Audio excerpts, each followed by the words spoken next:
Mon invité ce midi est une des plus grandes stars africaines. On le surnomme le roi de la rumba congolaise, le grand Mopao. Bonjour Koffi Olomide. Bonjour Olivier. Alors, vous venez en concert à Bruxelles le 6 septembre à l'ING Arena, Palais 12. Pour ceux qui ne vous connaissent pas en Belgique, en fait, s'il y a une star à retenir en Afrique, c'est vous. Partout où vous passez, vous remplissez des salles. C'est un peu ça?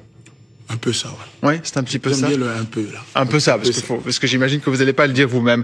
Le show du 6 septembre, il va ressembler à quoi, justement? Je me demande si je ne veux pas avoir des larmes à un moment donné. Ça fait 16 ans que j'étais privé de faire mon métier dans l'espace Schengen. Oui. Pour des histoires. Et là, quoi qu'il arrive, moi je serai l'homme le plus heureux parce que j'aurais eu l'occasion de nouveau chanter devant ce public qui m'a fait, qui a souffert pour moi, qui a attendu. Je voulais répéter ici que vraiment, que tous les mélomanes soient là, ceux qui aiment la qualité dans la musique, ceux qui aiment j'aurais dit l'excellence, avec modestie. Moi, je vais tout faire pour qu'il y ait un petit bout de mon cœur, de l'amour dans chaque morceau, ce 6 septembre-là, à ce concert. Et le lien avec la Belgique, quel est votre lien justement avec Moi, la je suis Belgique? d'origine congolaise. Et on nous a dit, on était des enfants, que notre papa, notre grand-papa, c'est la Belgique. Oui. Hein, le Congo était un petit bout de la Belgique. Moi, je dis ça comme ça. Et donc, je suis heureux de ce que mon retour sur scène, après 15 ans, ait eu lieu en Belgique. Et je ne remercierai jamais l'autorité belge, l'autorité bruxelloise, oui. Monsieur le bourgmestre, Philippe Claus, qui a accepté, qui a tout fait pour que ce concert ait lieu. Je remercie aussi le Centre culturel congolais de Bruxelles, avec toute son équipe dynamique. On va écouter un bout de musique aussi, pour voir un petit peu quel est votre univers musical, avec un extrait d'un de vos derniers clips, Poupillé, et vous chantez avec votre épouse Cindy Lecoeur. La plus belle voix de l'Afrique. On va écouter ça.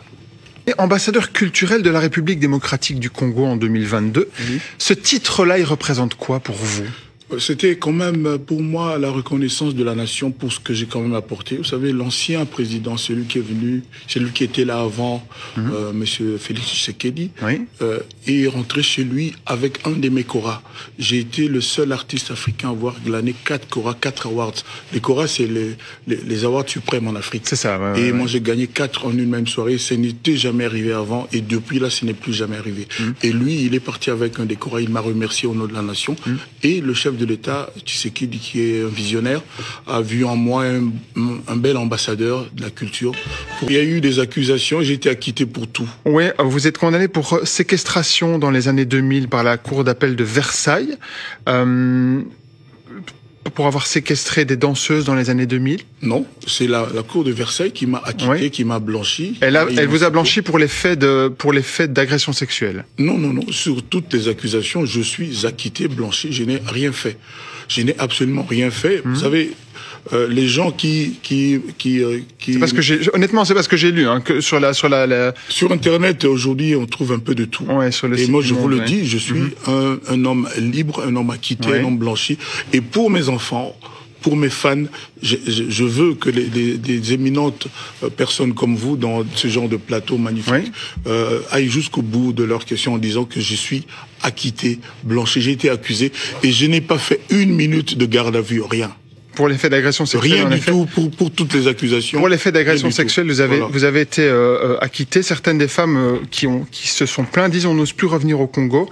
On a peur parce que c'est une star internationale. Non, c'est des gens qui veulent venir vivre, profiter des assistances qu'il y a. Je m'étonne toujours de ça, de certaines assistances qu'il y a dans vos pays magnifiques où il suffit de dire qu'on a eu des problèmes, on a été agressé, machin, pour qu'on soit assisté par des associations.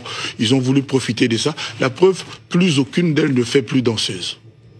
Ils vivent bien parce qu'elles sont assistées, elles ont des allocations de ceci et de cela. Elles vivent des allocations, mais il n'aurait rien arrivé, c'est ça que vous dites. Sinon, on m'aurait condamné. Sinon, on m'aurait condamné. C'est ce que la Cour d'appel de Nanterre a fait. Non, vous savez, dans le métier que je fais, il y a des gens qui aiment l'artiste, il y a des gens qui sont anti-Koffi. Et ces gens-là portent haut et loin et fort leur voix pour salir un peu mon image. Mais heureusement qu'il y a la justice. Et cette justice m'a été rendue. Il y a quelques mois, à votre place, il y avait Alpha Blondy, votre ami, figure marquante aussi de la musique du monde. Il était à votre place et on a passé justement un extrait d'une chanson que vous avez fait avec lui et il a dit « L'Afrique doit sortir des Grammy Awards de la souffrance. Il faut s'aider du passé pour avancer en tant qu'Africain. » Est-ce qu'il a raison de dire ça? Tout à fait. Tout à fait. C'est quelqu'un que je respecte. Il est mon frère aîné et on a ce featuring. Tout ce qu'il a dit est vraiment fondé. D'ailleurs, j'avais suivi cet extrait de là où j'étais. L'Afrique doit apprendre à se faire entendre, selon vous. De quelle manière elle doit se faire entendre? Mais aujourd'hui, nous sommes encore dans, comment dirais-je, on perd un peu de temps parce que comme ça se passe avec nos dirigeants, ce n'est pas la meilleure des façons. Vous savez, on dépend d'une seule personne. Vous savez, les assemblées, les parlements, les sénats sont écoutés et valent quelque chose dans vos pays. Mais chez nous, je disais encore il y a 2, 3, 4 jours à un député de chez nous, j'ai pas l'impression que ces représentants du peuple font vraiment leur travail comme ils devraient, c'est-à-dire est-ce qu'ils portent la voix du peuple là où comme il faudrait? Je n'ai pas cette impression. Et je pense que l'Afrique souffre encore de cela. Et l'Afrique doit sortir de ça. Et le 6 septembre, c'est la fête pour vous à l'ING Arena alors? La fête des Kofi Phil, des Kofi Ed, des Cindy Love, que j'invite, que je convie, des Bruxellois.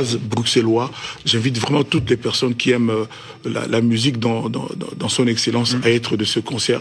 Et moi, je suis heureux parce que je vais rechanter librement 16 ans après.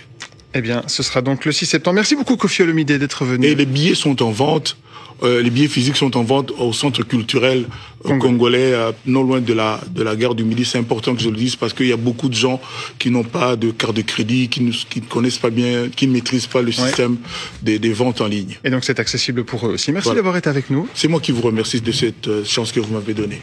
Merci aussi à vous d'avoir été fidèle au rendez-vous RTL Info. Les prévisions météo arrivent dans un instant. Ce soir, Luc Gilson